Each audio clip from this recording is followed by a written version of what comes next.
اپنے دور کے اندر اور اس عہدوں کو نبھایا ہے۔ امام نے بھی جس کے ساتھ عہد کیا اس کو وفا کیا، اور جس نے ائمہ کے ساتھ عہد کیا اس کو پورا کیا۔ امام رضا علیہ الصلوۃ والسلام، اللہ،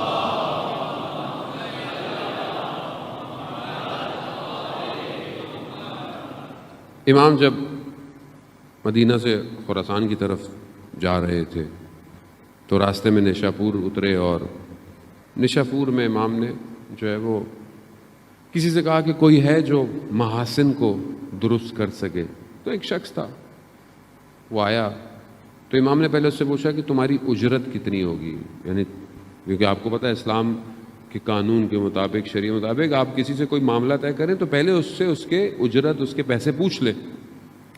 ہم تو کرانے کے بعد اتنے مانگ رہے ہو، اتنے تو نہیں بنتے بھائی، یہی دیں گے۔ اب وہ بیچارے سے کام تو کرا لی، وہ بیچارہ کیا دے گا؟ ہمارا تو روٹین یہی ہے۔ اسلام کہہ رہا ہے پہلے طے کرو، پہلے طے کرو۔ امام اس سے کہہ رہے ہیں تمہاری اجرت کیا ہے؟ وہ کہہ رہا ہے مولا میرے لیے تو خود یہ سب سے بڑی اجرت ہے کہ میں آپ کی خدمت کر رہا ہوں۔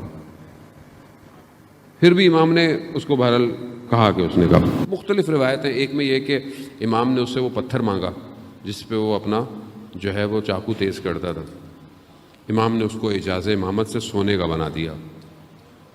اس نے کہا مولا اسے واپس پتھر بنا دے۔ کہا مجھے کچھ اور چاہیے۔ کہا کیا؟ کہا جب میرا آخری وقت ہو نا مولا تب تشریف لے آئیے گا۔ جو معرفت ہو، یہ معرفت ہے۔ کہ بعض اوقات لوگ اٹھاتے ہیں نا کہ کچھ مل جائے، یہ مل جائے، وہ مل جائے، وہ اس کو مانگ لو جس کی پوری کائنات ہے، سب کچھ ویسے ہی تمہارا ہو جائے گا۔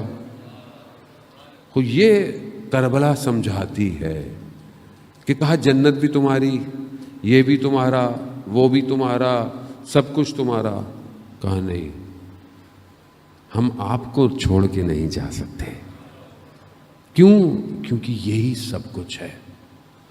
وقت گزر گیا، امام ایک دن ایک جگہ بیٹھے ہوئے تھے، امام نے تھوڑی دیر کے لیے مرخصی اٹھے وہاں سے، کہا کہ گئے، واپس آئے۔ کہا مولا کہاں گئے تھے؟ کہا جو اس سے عہد کیا تھا اس کا آخری وقت آ گیا تھا، اسے نبھانے گیا تھا۔ کتنا خوش قسمت ہے شخص کہ جو امام سے ایسا معاملہ انجام دے، ایسا معاملہ۔ استاد تھے، طالب کہہ رہے کہ میں جہاں مجلس پڑھتا تھا وہاں پر ایک شخص تھا جو ساری زندگی مسجد میں امام بارگاہ میں خدمت کرتا تھا، چائے پلاتا تھا، ساری زندگی، کئی اچھی خاصی اس کی عمر ہو گئی تھی، جیسے یہاں پہ ادھر لوگ کام کرتے ہوں گے۔ کہتا ہے ایک دن اس کے بچے دوڑتے ہوئے آئے، کہا کہ بابا کی حالت خراب ہے، بالکل لگتا ہے کہ آخری وقت آ گیا، آپ جلدی آئیے۔ کہا میں جلدی سے پہنچا، دیکھا کہ حالت احزار میں، یعنی بس اب روح نکلنے والی ہے، تو میں نے جلدی جلدی اس کو تلقین پڑھانا شروع کر دی، کلمہ پڑھایا کہ یہ کلمہ آخری وقت میں پڑھ لے۔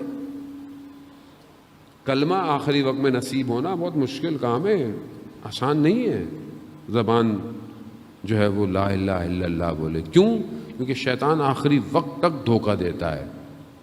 اس لیے آپ دیکھیں کہ آج کل جو بڑے بڑے علماء ہیں، اولیاء ہیں، ان کی دعائیں کیا ہیں؟ خاتمہ بخیر ہو، حق پہ موت آئے۔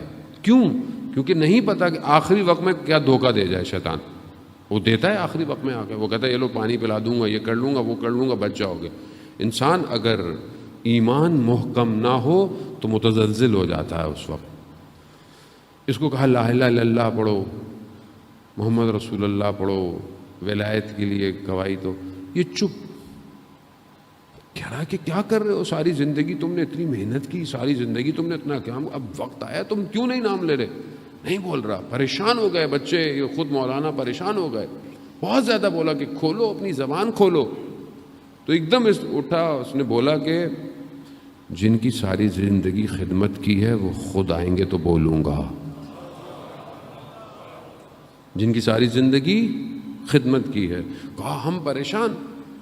کہا تھوڑی دیر میں، کیونکہ کردستان کا رہنے والا تھا تو مادری زبان ترک تھی، کہا ہم نے تھوڑی دیر میں دیکھا کہ ایک دم احترام میں کھڑا ہوا اور کہا کہ خوش آمدید میرے مولا حسین، یعنی یہ ہے عہد، کہ زندگی ان کے لیے گزاری، آخری وقت میں بھی انہی کا انتظار ہے۔